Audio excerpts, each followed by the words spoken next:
என் பேர் Priya. World skin council panchakarma therapy சர்டிஃபிகேட்டுக்கு apply பண்ணியிருக்கேன். பஞ்சகர்மா தெரப்பியில் 6 இருக்கு.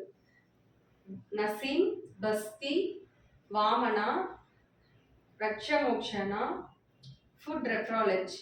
ஃபுட் ரெஃப்ராலஜியில் பிளட் நல்லா சர்க்குலேஷன் ஆகும்,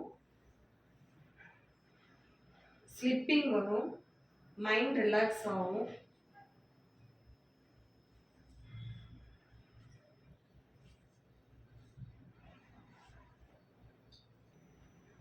பெயின் ரிலீஃப் ஆகும்,